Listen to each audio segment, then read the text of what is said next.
Hello, educators, parents, and friends.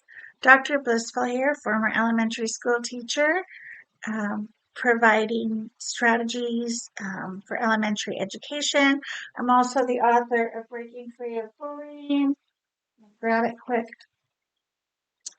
Yeah, Breaking Free of Bullying, where I provide strategies for your kiddos and you to stay happy, safe, and emotionally well. So, in my TikTok video, we were talking about terminal illnesses and reaching out to family members that you haven't, for whatever reason, been in contact with. It could usually like an elderly person, somebody that when you were a child was very influential and provided a lot of value to your life, whether it be monetary, emotional. Was always there for you to pick you up, make your meals, things like that. Basic needs kinds of things. I recently have found out that a loved one may have a terminal illness. We will find out via the CAT scan tomorrow. Well, not tomorrow, but the test is being done tomorrow. So I thought this would be a good opportunity to reach out to parents and talk about when your kiddos are in school, elementary school kids, and your TKers are in school, and something happens in the family where there's a loss uh, of a loved one or even an animal. It's really good to notify your child's teacher, either through Class Dojo or I don't know how you guys do it now through Canvas or Google Classroom. All the technology is going so quickly, it's hard to keep up these days with technology. But it is a really good, even just to note, hey, this is going on. Um, Texting your teacher, our puppy passed away, our cat died, the grandma is sick, God forbid a parent is sick, right? We can always tell, a good teacher anyways, always knows when something is off with our kiddos in the classroom. It's just immediate. They're either withdrawn or they act out, right? Um, they either um, they either sulk and go into hibernation, seclusion. They don't want to be touched or bothered with. But when the teacher knows exactly what's going on, it is so much easier for us to reach out in that social emotional learning process and to just have those kind gloves on for them that they need.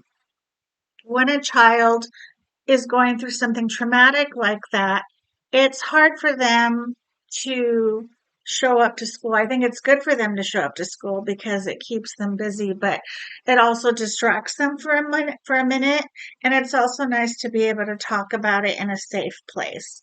So providing that information for your teacher is really key. And there are definitely some things that you can do at home to discuss what's going on. Being open and honest is really important. Keeping a child in the dark is not useful, it's not valuable. Your child knows more than you think they know. They're always eavesdropping. And you have to remember that when you're on the phone, they're hearing half of the story. And they're not stupid. They can sense that something is off if you are talking to a sibling or a cousin or somebody about somebody else being sick. The child knows that. What's wrong about keeping them in the dark is that they build um, their own conclusions and they have their own perceptions. So they perceive obviously the worst, but also they don't know how to process and they don't know what to do with those emotions. And you keeping quiet about it only makes the monster worse. If you are open and honest with your child about an illness or a passing, uh, give them an opportunity to express their feelings and then give them options. So obviously drawing pictures is valuable if they're very little and they can't write. Writing is very valuable. Talking about how you feel, maybe watching a movie and relating to it, talking about how things may be different. Um, Ripping up paper is a really good way to get rid of that emotion. Screaming into a pillow is really good, or pouncing into a pillow is really good. And then talking about the expectation of their behavior when they're at school and what is appropriate and what is not appropriate. So at home, we are allowed to punch a pillow or scream and cry and have fits. Maybe not appropriate at school unless the teacher knows. If you have a good teacher, the teacher will allow that child to just kind of be left alone for a minute, and then being able to bring the classroom in and saying, look, Harvey, whoever, so and so is having a really difficult time right now. If they want to share, that's up to them. They don't have to share. It's really nobody's business. It's really not the teacher's business either, but it's important that we know, because we are going to approach that child differently and we're going to handle situations differently. So if they just all of a sudden just start, blowing up and hitting ugly with their words, we can have that modicum of sensitivity and handle it accordingly. So there's always that opportunity. And then we'll talk about SSTs and what we can do at school if things don't get better with that child. And then I'll probably maybe put some books. We can talk about it in the classroom, share those ideas. Learning opportunities are constant. And so I was always that teacher that kind of stopped the curriculum and always took that time out to be able to learn in that aspect, and then maybe pull a book on that subject and really talk about it. Because let's face it, when your child is going through something traumatic, such as someone dying or an animal passing even, is very traumatic. When my dog died, I was devastated. I was depressed for a year.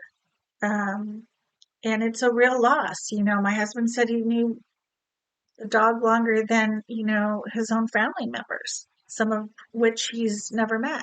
So every situation is different and every child is different. They're going to react differently. They're going to behave differently. Maybe it won't come out straight away. Maybe, oh, I'm fine, I'm fine. And then it'll come out a week or two later. So just keep note of that. And those are just some ideas that you could use um, to help your child grieve and go through the process.